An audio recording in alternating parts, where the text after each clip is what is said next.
Voltamos, amados telespectadores da TV Galega, com o nosso programa de espiritualidade, de fé, trazendo aos seus corações essa esperança que provém do Senhor. Jesus sempre disse: eu sou a porta, eu sou o caminho, a verdade e a vida, eu sou o bom pastor, eu vim para servir e não para ser servido. E ele diz no Evangelho de Mateus: vinde a mim. O próprio Jesus, na sua agonia, ele rezou dizendo: Pai, não faça como eu quero, mas faça a tua vontade. Lá no Getsemane, nesses dias que eu estava na viagem, na peregrinação, estava lá, naquele Getsemane, onde tem oliveiras milenares, as testemunhas do tempo de Jesus.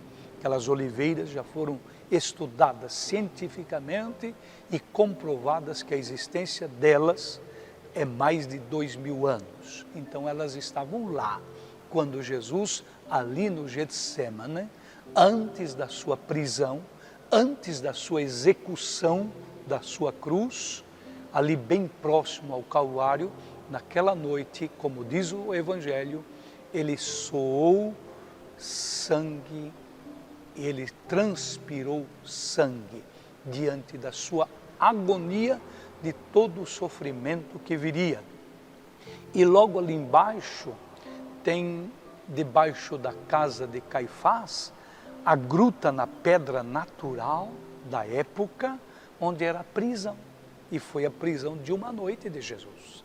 Da quinta-feira santa à noite, ele passou ali, sustentado por cordas debaixo do braço e amarrados os pés, não colocado ao chão, suspenso no ar. Olha o sacrifício, olha a angústia que ele passou toda aquela noite antes de carregar a cruz do Calvário.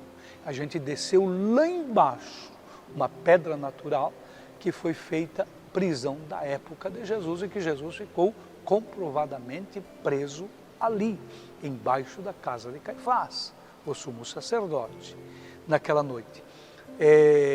Colocado por uma corda num orifício que somente passa um corpo até lá embaixo naquela escuridão. É muita angústia. A gente esteve lá rezando um Pai Nosso, mas a gente quase tem fobia para sair daquele ambiente tão pequeno em que Jesus ficou preso por uma noite. Tudo isso nos leva ao grande sacrifício de amor que ele teve em nossa vida. E as pessoas perguntam do episódio que aconteceu no Mar da Galileia. O Mar da Galileia é bíblico, é o grande lago, ele tem 25 mil metros praticamente de comprimento e 11 mil metros de largura. Água doce, sem nenhumas ondas. É um grande lago de água doce no meio do deserto. Ali, os discípulos eram pescadores, ainda hoje tem os pescadores. A gente comeu lá um peixe pescado por aqueles pescadores de hoje, onde os discípulos foram pescadores também ali. E onde Jesus os chamou para seguir, e eles abandonaram barcas e redes, como diz o Evangelho, e seguiram a Jesus. Onde Jesus viveu 3 anos em torno daquele lago da Galileia. E ele atravessou aquele lago tantas vezes de barco com os discípulos. E tem o episódio até inclusive da tempestade daquele lago, onde Jesus acalmou, está registrado no Evangelho. É belíssimo aquele Evangelho, onde ele estava deitado no fundo do barco e de repente a tempestade, as águas e ondas e ventos quase emborcando o barco onde os discípulos de Jesus estavam. Os discípulos acordaram o mestre e até disseram: tu não te preocupa, por ti e por nós vamos todos perecer nessa tempestade. E Jesus acalmou a tempestade e disse para os discípulos: homens de pouca fé. Então ali neste lago de Tiberíades, na cidadezinha de Tiberíades, que também Jesus vivia ali, e tem vários episódios do Evangelho ali acontecidos, tem um hotel bem ao lado do Mar da Galileia, do Lago da Galileia. E eu sempre fico ali com os peregrinos que vão comigo. E nós ficamos no piso, no térreo. O hotel estava cheio quase. E naquele dia em que a gente rezou a missa dentro do Mar da Galileia, pegando uma barca, indo lá no meio do lago, e ali rezando a missa, e depois voltando para a margem, a gente voltou para esse hotel, e depois da janta fomos dormir.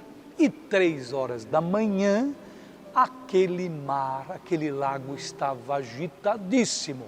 Ondas de 2, 3 metros, um fenômeno daquela natureza.